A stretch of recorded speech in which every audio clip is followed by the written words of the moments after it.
Selamat pagi, shalom. Berapa banyak teman Tuhan, shalom. Haleluya. Puji Tuhan. Yes. Ada sukacita, amin. Yang percaya katakan amin. Yang percaya katakan yes. Yes. Puji Tuhan. Ya, sukacita kepada habis libur panjang, Pak. Wah, seneng lah. Yang habis liburan seneng lah, Wah, kan? Ya, saya percaya pagi hari ini harusnya jemaat Tuhan datang dengan hati yang bersukacita, yang fresh, ya. Karena kemarin habis refreshing kan, ya, libur panjang lumayan kan, Jumat, Sabtu, Minggu, yang liburan bisa liburan, ya, yang punya hobi bisa menyalurkan hobinya, ya. Hobi saya tidur, ya apa tidur seharian juga apa ya, ya mumpung libur, ya. Jadi kita bisa menyegarkan tubuh kita kembali, refreshing, ya. Yang habis liburan bisa fresh kembali. Kan tujuannya kan refreshing, ya. Jangan pulang liburan capek, lemes. Wah, kemana habis liburan capek? Wah, itu namanya bukan refreshing itu, ya. Ya, mending di rumah aja kalau gitu, tiduran gitu ya. Ya, saya percaya pagi hari ini sukacita Tuhan luar biasa atas kehidupan semua Tuhan di tempat ini. Ya, walaupun di luar cuacanya memang mendung, ya, tetapi hadirat Tuhan dinyatakan membawa terangnya atas setiap kehidupan semua Tuhan. Kita yang datang mungkin hati kita mendung, hati kita remuk redam, ada banyak hal yang tidak bisa kita hadapi sendiri. Tetapi pagi hari ini lewat firman-Nya Engkau terus dibawa untuk menghancurkan segala bentuk gunung-gunung permasalahan yang Engkau alami saat ini lewat firman-Nya. Katakan lewat firman-Nya aku dapati kekuatan yang baru, lewat firman-Nya aku hadapi gunung masalahku dan aku alami kemenangan terjadi di dalam hidupku. Yang percaya katakan amin. Yes, dengan keyakinan itu kita tidak akan pernah menjadi lemah, sebab kita tahu, ya, ada roh iman, ada roh pengharapan yang akan terus dibangkitkan bagi setiap jemaat yang dipenuhi dengan rohnya. Itu yang sedang kita bawa saat ini. Bagaimana ketika kita mengalami level kepenuhan roh di dalam Tuhan, ya, kita akan muncul sebagai pribadi yang berani. Bukan berani untuk melakukan kejahatan, bukan berani untuk melabrak orang, bukan berani untuk senggol sana senggol sini, tetapi bangkitnya roh iman dan pengharapan. Ya, kita lihat bagaimana kehidupan Stefanus dihadapkan dengan maut pun dia nggak takut. Karena ketika dia dihadapkan dengan maut, dia tidak memakai mata jasmaninya, yang dia pakai adalah mata ilahi, mata rohani. Dengan demikian dia bisa melihat langit dibukakan, kemuliaan Tuhan dicurahkan. Dia tidak takut menghadapi maut sekalipun. Bangkitnya roh iman, bangkitnya pengharapan di dalam kehidupan jemaat Tuhan di tempat ini. Masa-masa sekarang masa yang sukar. Saudara nggak bisa untuk berjalan sendiri tanpa adanya iman, tanpa adanya pengharapan. Saudara akan lelah, saudara akan putus asa. Mungkin engkau akan alami frustasi dengan keadaan saat ini. Tetapi percayalah, di dalam rohnya, di dalam level kepenuhan roh, engkau alami hidupmu dibangkitkan.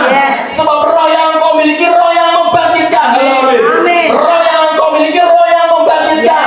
Katakan sama-sama, Roh Kudus yang ada di dalamku, roh yang menghidupkan, roh yang membangkitkan. Dan sepakat katakan amin. Ketika engkau menyadari itu bahwa Roh Kudus yang ada di dalammu membangkitkan, saudara gak akan lemah. Apapun itu, katakan apapun itu, apapun itu, tidak akan melemahkan. Orang boleh meninggalkan, masalah boleh datang. Ya, pujian kemarin katakan walaupun gunung itu gak pindah, ya, walaupun masalah itu masih ada, bahkan justru makin bertambah, tetapi kita percaya ada pengharapan. Ketika iman mulai muncul, ketika iman mulai dibangkitkan, gunung yang tidak pernah beranjak, gunung yang sebelumnya tidak berpindah, oleh karena engkau punya iman yang memindahkan gunung, iman yang mengalahkan dunia, maka gunung yang ada itu bisa engkau pindahkan. Ya, masalah yang ada bisa engkau singkirkan. Karena saudara punya roh iman, punya roh pengharapan. Haleluya. Puji nama Tuhan. Kemarin kita belajar itu, ya, boleh ditampilkan bagaimana ketika kita mengalami kepenuhan roh, sama seperti orang yang dalam minuman anggur, dalam pengaruh minuman anggur, dia gak ada rasa takut. Ya, dia berani mau lawan siapapun, ya, mau lawan polisi, mau lawan siapa, wah, gak takut. Kenapa? Dia dalam pengaruh minuman keras.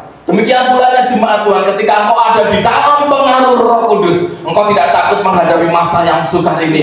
Karena saudara tahu, masa yang sukar memang selalu ada, tetapi di dalam Tuhan ada pengayoman, di dalam Tuhan ada iman, ada pengharapan yang membawa saudara melewati masa-masa yang sukar ini dengan kemenangan. Haleluya.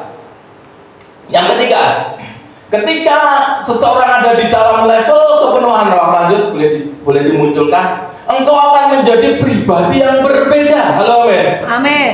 Ya, menjadi pribadi yang berbeda. Orang yang dalam pengaruh minuman keras itu nggak akan sama ketika dia sedang dalam kondisi sadar. Ya, akan menjadi seseorang yang sangat berbeda. Ya.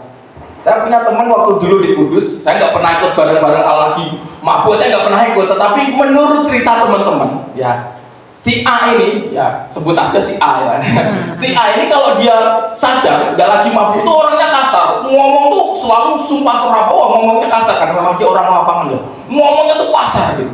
Tapi ketika dia dalam pengaruh miras, ketika dia mabuk, ngomongnya tuh kromo inggil. Wah, luar biasa kan? Wah, makanya kromo inggil gitu. Kok ngomong beda sekali, gitu ya. Berbeda sekali. Mungkin ada orang yang diem aja, tapi ketika dia mabuk, ngomong yang gak jelas dan sebagainya, akan sangat berbeda sekali. Karena dia menjadi orang yang tidak lagi ada di dalam pengaruh kesadarannya sendiri, tetapi ada di dalam pengaruh minuman keras itu. Demikian pula ketika kita ada di dalam level kepenuhan roh, kita menjadi pribadi yang berbeda.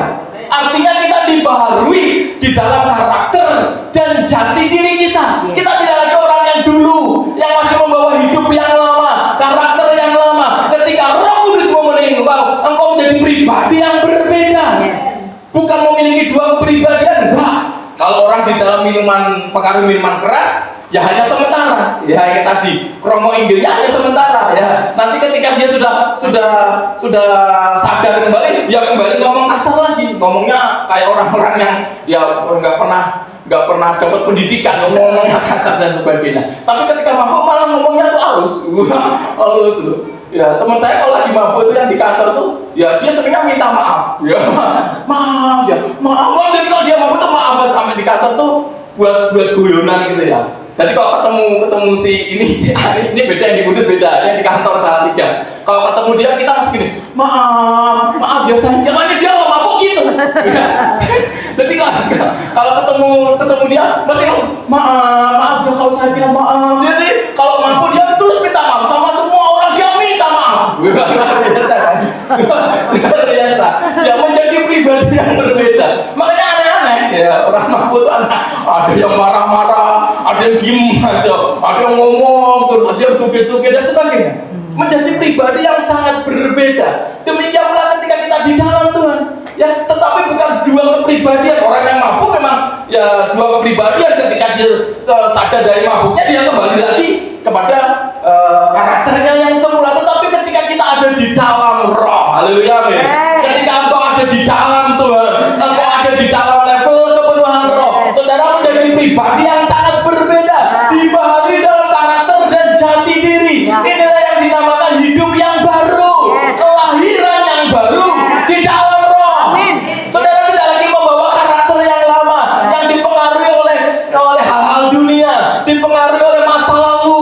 Mungkin saudara bukan berasal dari keluarga Kristen, bukan berasal dari keluarga yang baik-baik aja, mungkin berasal dari keluarga yang broken home, berasal dari keluarga yang tidak baik, tetapi karakter-karakter yang lama yang terpengaruh sifat-sifat dunia, ya kultur budaya di dalam keluarga, kultur dunia yang rusak ini akan dihancurkan, akan dikikis, dan saudara menerima jati diri yang baru.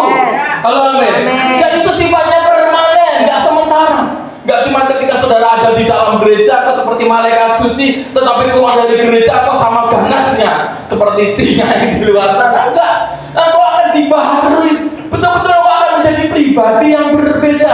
Terutama ketika saudara bersinggungan dengan aktivitas rohani. Halo, amin. Ya. Ketika saudara bersinggungan dengan aktivitas rohani, engkau akan menjadi seseorang yang sangat berbeda. Saya boleh rasakan itu. Ya, saya bukan seseorang yang terbiasa berbicara. Ya, kultur budaya di dalam keluarga saya sejak kecil Ya, sebagai seorang anak kita nggak pernah atau jarang sekali diberi kesempatan untuk ngomong. Betul ya Pak ya? Evan tahu ya. Kita jarang sekali diberi kesempatan untuk bicara. Ya anak diem aja. Anak ya taat orang tua. Anak dengarkan orang tua. Kita nggak pernah diberi kesempatan untuk berbicara, untuk mengemukakan pendapat, untuk mengemukakan keinginan, itu nggak ada. Ya. Ya begitu otoriternya. Makanya ya saya makan orang kemudian itu nggak jarang ngomong ya. Memang kita kultur budaya di dalam keluarga yang saya alami, pendidikan saya sejak kecil, saya nggak terbiasa untuk berbicara, mengemukakan pendapat. Ya, makanya saya bertumbuh menjadi seseorang yang sulit untuk berkomunikasi sebenarnya. Ya, sulit untuk bergaul sebenarnya. Karena saya nggak terbiasa untuk berbicara. Ya. Tetapi ketika saya sampaikan firman, saya boleh alami sesuatu yang berbeda itu terjadi.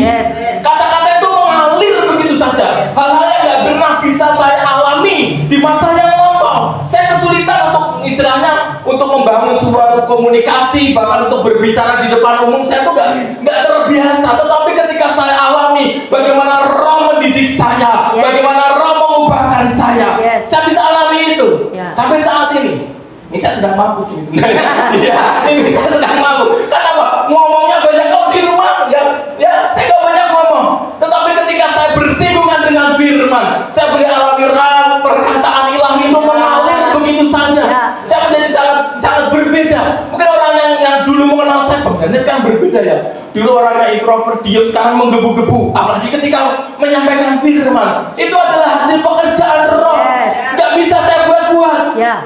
Nggak bisa saya tiba-tiba ngomong, nggak bisa. Ya, karena saya dipenuhi oleh Rohnya, dan Roh membawa jati diri yang baru, Roh membawa karakter yang baru. Amin. Coba kita buka di dalam Kisah Para Rasul. Kisah Para Rasul pasal 2.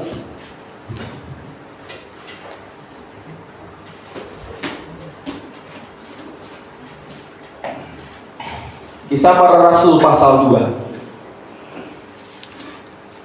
ayat yang keempat.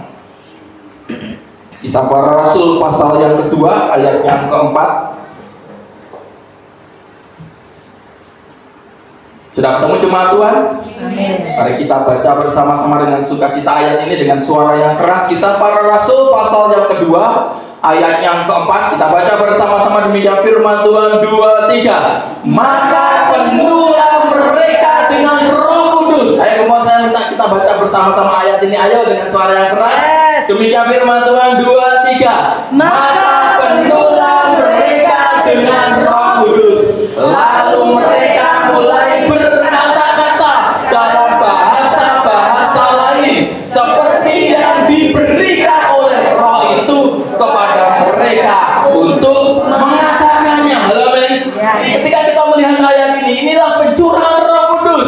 Bagaimana Rohnya dicurahkan atas manusia. Makanya di sini orang-orang yang berkumpul di loteng itu, di Serambi Yerusalem itu, mereka yang menanti-nantikan Tuhan, mereka penuh dengan Roh Kudus. Amin. Ketika mereka penuh dengan Roh Kudus, mereka mulai berkata-kata. Dari sini kita bisa melihat bahwa mulut ini Tuhan pakai. Roh Kudus memakai mulut kita untuk memperkatakan hal-hal yang ilahi. Mulut kita secara aktif Tuhan pakai untuk memperkatakan hal-hal yang sifatnya kebenaran. Karena ketika Roh Kudus memenuhi kehidupan seseorang, dia mulai berkata-kata. Halo, amin. Makanya jangan jadi orang Kristen kebatinan. Ya, ayo mulai jadi orang Kristen yang mulai berani memperkatakan iman. Iman harus diperkatakan terlebih dahulu. Sebelum saudara berjalan melakukan, kau harus mulai memperkatakan dulu. Karena Roh Kudus memakai mulut kita. Ambang pintu bait suci Allah harus dibuka. Harus mengalir air kehidupan. Harus mengalir perkataan ilahi. Jadi ayat ini dikatakan, maka penuhlah mereka dengan Roh Kudus. Lalu mereka mulai berkata-kata dalam bahasa-bahasa lain seperti yang diberikan oleh Roh itu kepada mereka untuk mengatakannya. Halo, amin. Kata diberikan itu bukan sekedar hanya menerima.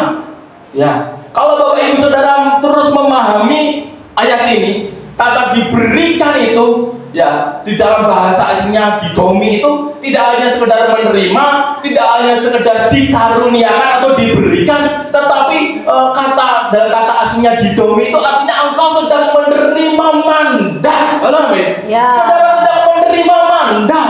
Dan orang yang menerima mandat itu artinya orang yang sedang menerima suatu posisi yang baru. Ada yang pengaruh yang baru di dalam kehidupannya.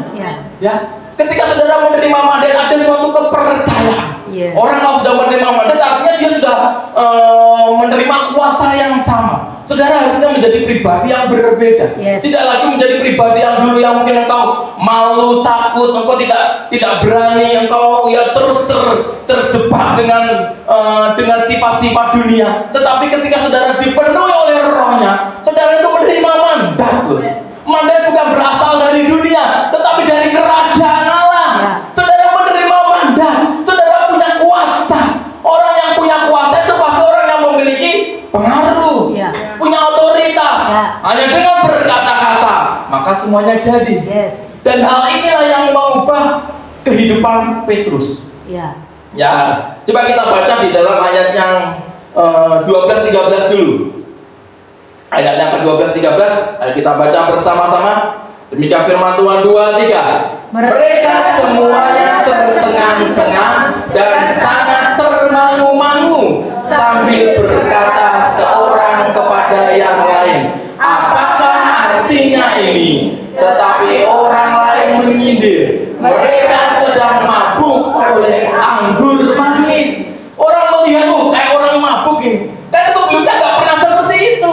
Ya, sebelumnya nggak pernah terjadi seperti ini. Bagaimana seseorang yang ini kan rasul-rasul sedang bersembunyi, sedang menanti-nanti mereka sedang berdiam di dalam suatu tempat, tiba-tiba Roh Kudus turun, muncul kegerakan yang besar. Dan orang berkata, oh ini lagi mabuk anggur ini. Ya, karena ya sekali lagi ketika seseorang ada di dalam pengaruh Roh Kudus, dia menjadi sangat berbeda. Yes. Halo, amin. Ya. Dia menjadi sangat berbeda. Makanya orang-orang yang tidak mengerti dia katakan, ini lagi mabuk anggur ini. Ya, mereka sedang mabuk minuman keras ini. Karena sebelumnya nggak pernah terjadi seperti ini. Sebelumnya nggak seperti ini tuh orangnya. Ya, makanya dikatakan mereka menyangka bahwa rasul-rasul itu sedang mabuk oleh anggur manis. Ya. Gak tahu anggur manis apa pahit ya. Setahu saya kalau udah levelnya anggur minuman keras tuh pahit ya rasanya ya. Kalau dikatakan di sini anggur manis, saya nggak tahu ya, pernah mabuk mungkin tapi tahu ya. Setahu saya kalau minuman keras tuh pahit ya rasanya. Ya kalau manis tuh sirup manis ya. Katanya anggur manis ya. Setahu saya ya kalau anggur kolesem itu kalau nggak dicampur apa-apa rasanya juga pahit ya Pak ya. Banyak tahu pernah rasanya. Setahu saya pahit sih, tapi nggak tahu dikatakan di sini anggur manis ya. Saya nggak tahu ya. Setahu saya manis itu sirup, teh itu manis ya. Kalau minuman keras itu pahit sebenarnya rasanya. Ya, dikatakan di sini. Ya, mereka sedang mabuk anggur manis.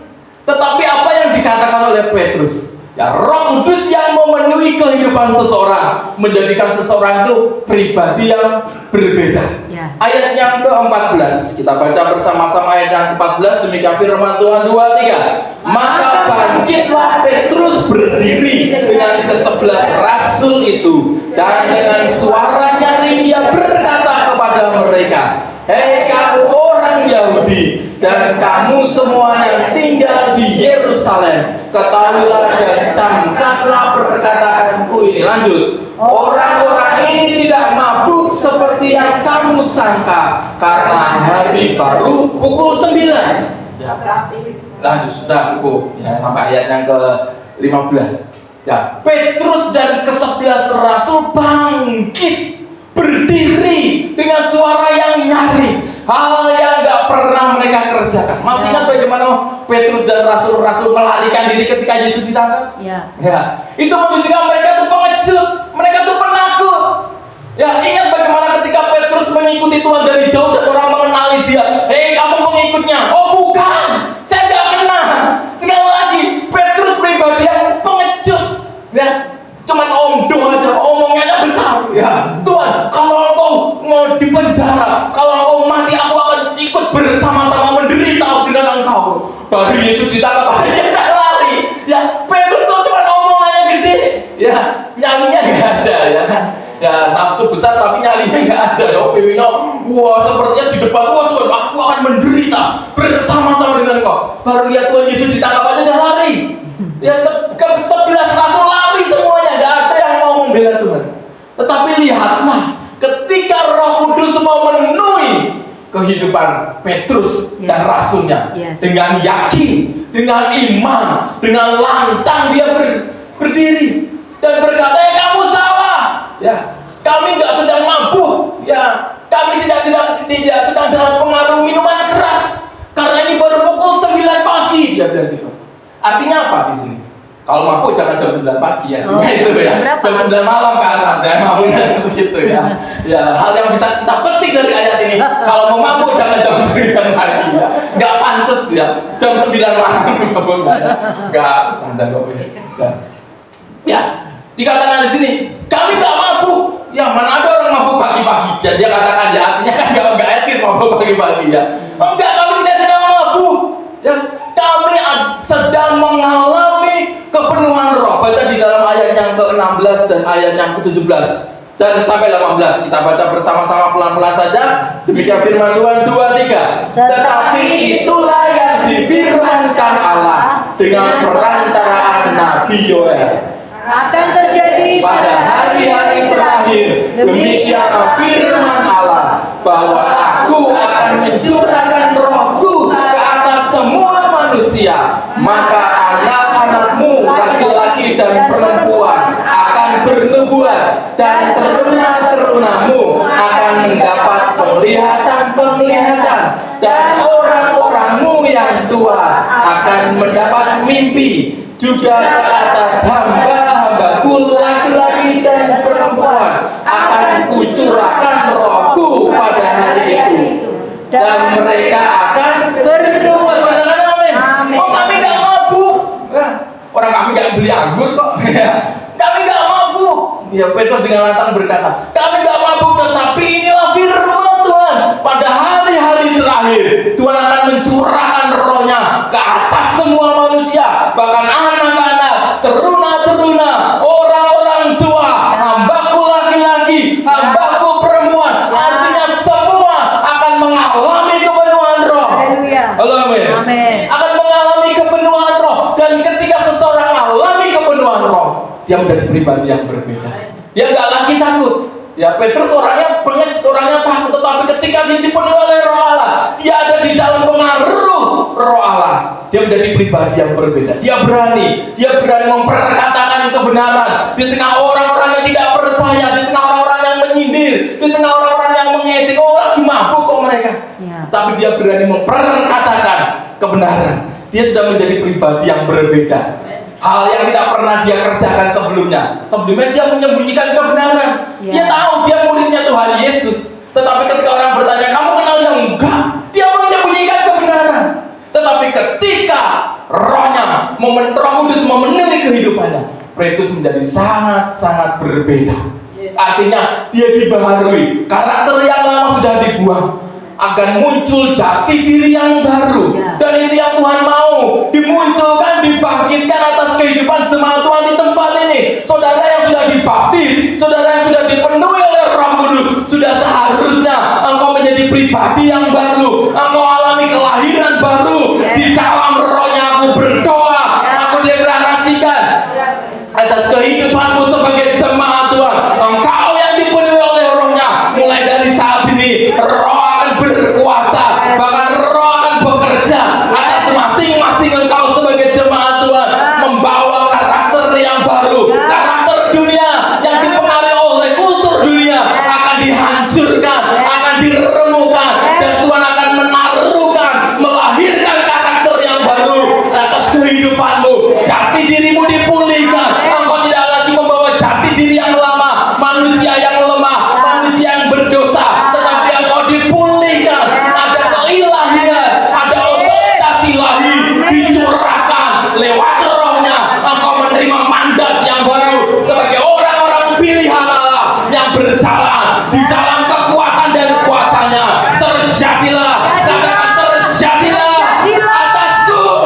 Di dalam nama Tuhan Yesus, saya katakan amin. Engkau berjalan memiliki jati diri yang baru. Tidak lagi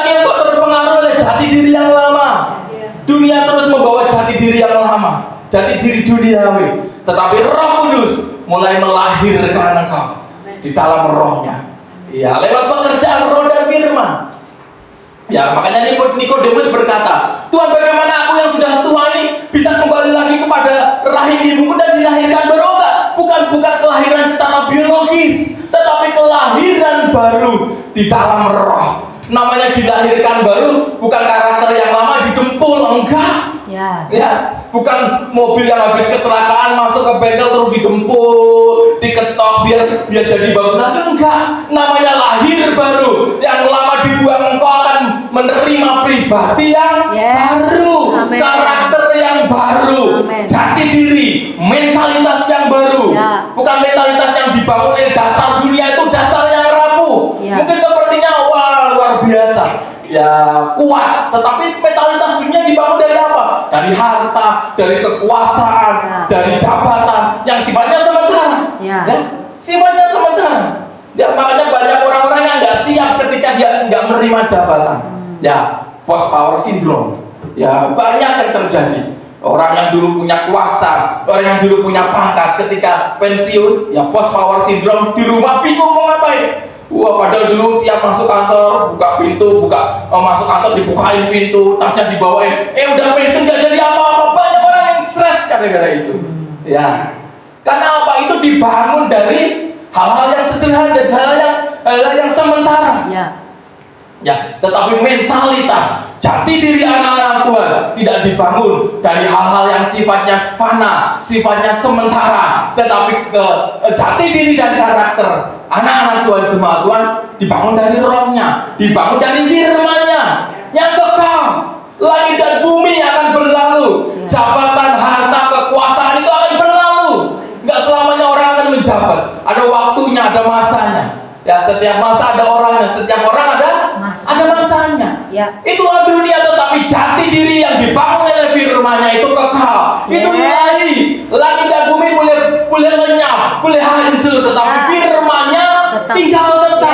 Permanen. Jati diri yang baru itu dibangkitkan atas kehidupan Petrus dan rasul-rasulnya, dan di atas dasar inilah ada gereja Tuhan dibangkitkan, gereja Tuhan dilahirkan. Dari orang-orang percaya, orang-orang yang penuh dengan rohnya, bangkitlah gereja. Ya, sesuai dan genaplah firman Tuhan atas kehidupan Petrus. Makanya Tuhan itu luar biasa. Saya katakan Tuhan itu luar biasa. Tuhan itu bisa melihat pribadi seseorang jauh sebelum orang itu yakin dengan dirinya sendiri. Ya, Petrus pada saat itu lemah. Seringkali perkataan Petrus itu melemahkan. Ya, seringkali itu dihadik oleh Tuhan. Ya.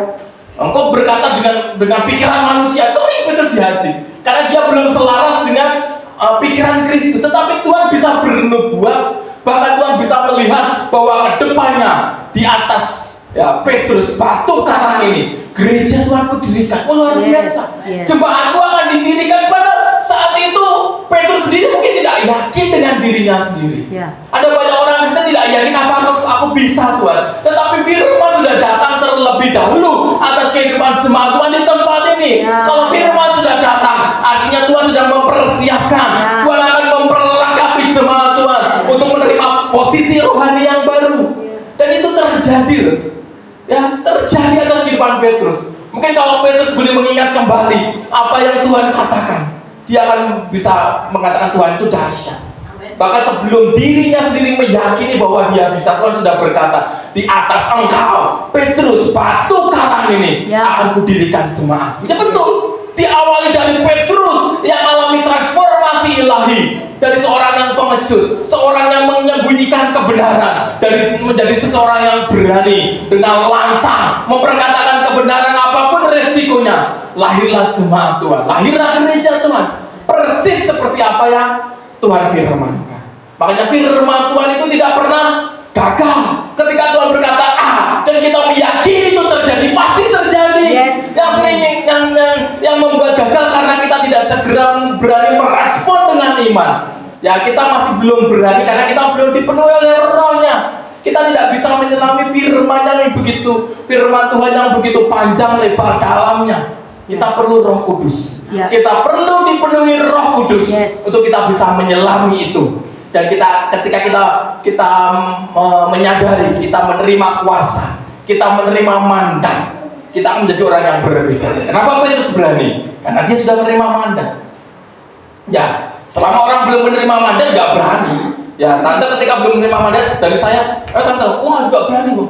Harus menerima mandat dulu. Ya, baru saya berani berjalan mewakili gereja. Jangan gitu ya. Ya, menerima mandat. Kalau orang sudah menerima mandat, berani dia maju. Amin. Ya, kayak Petrus berani karena dia menerima rohnya. Ayat yang keempat, diberikan menerima mandat, menerima otoritas. Engkau akan menerima kuasa jika roh itu turun atas. Yes. Kuasa itu artinya otoritas, artinya mandat. Orang yang punya kuasa, orang yang punya otoritas, dia pasti punya pengaruh atas kehidupannya, bahkan kehidupan orang lain. Itu yang dialami oleh Petrus dan rasul-rasul. Sehingga ketika roh Allah memenuhi, ada level kepenuhan roh. Dan pada saat, ya tidak tunggu lama, pada saat itu juga roh mengubahkan jati diri dan karakter Petrus dan rasul-rasul yang lain menjadi luar biasa. Dari orang yang biasa menjadi orang yang luar biasa. Bahkan lewat kehadiran, lewat keberadaan Petrus dan rasul-rasulnya, semangat Tuhan, gereja Tuhan itu lahir. Dari sini kita bisa melihat, sekali lagi, kita harus menjadi pribadi yang berbeda. Bukan memiliki dua kepribadian, tetapi totally kita harus menjadi seseorang yang sangat-sangat berbeda. Yes. Orang akan melihat jauh sekali perbedaannya. Dulu mungkin kita orang yang seperti ini, ketika Roh Kudus hadir, Roh Kudus bekerja, kita akan diubahkan 180 derajat. Saya alami itu, betul saya alami. Saya bukan orang yang bisa ngomong. Sebenarnya saya bukan orang yang bisa ngomong, sama seperti Musa. Oh, Tuhan jangan utus aku, Tuhan. Aku masih muda. Aku orang yang berat lidah, nggak bisa ngomong, ya, nggak bisa ngomong. Saya akuin itu, saya nggak bisa ngomong, saya nggak bisa berkata-kata. Ya, kalaupun bisa, ini adalah pekerjaan roh, bukan saya.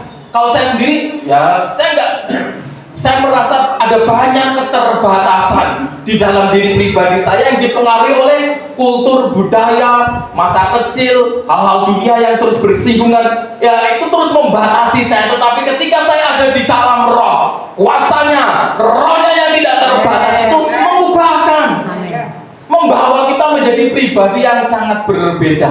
Dan orang-orang mungkin yang tidak tahu mengatakan, wah sok suci, wah mereka sedang mabuk dan sebagainya seperti Petrus dan rasul-rasul. Tetapi ya kita sendiri boleh menyadari dan mengalami itu adalah hasil bentukan dari pekerjaan roh dan firman. Ya, pekerjaan roh dan firman. Mungkin kita dulu orang yang nggak punya pendidikan, nggak bisa apa-apa. Tapi lihatlah, ketika kita ada di dalam roh, ilham, kemampuan ilahi itu mempengaruhi kita, menjadikan kita pribadi yang berbeda. Ya, saya takjub dengan jemaat di tempat ini, ya, yang sepuh-sepuh luar biasa. Bunga itu, ya, bagaimana perubahannya luar biasa.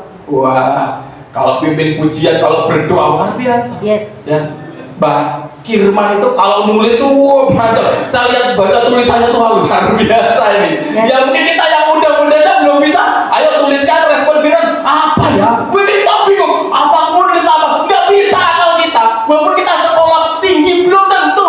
Lihat Mbak.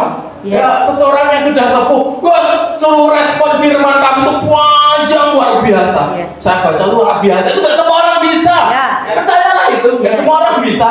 Ya, menuliskan, merespon, menyalin firman, Yes. menuliskan kembali, Yes. itu panjang loh. Luar Dan saya percaya itu effortnya luar biasa, Mbak. Ngetik, hapus lagi, salah ngetik, luar biasa. Ya. Mau loh. Ya. Artinya ada sesuatu yang berbeda. Luar Untuk hal-hal yang dunia mungkin kita males lah. Ada orang WA aja. Tetapi untuk hal firman, kita semangat untuk merespon itu.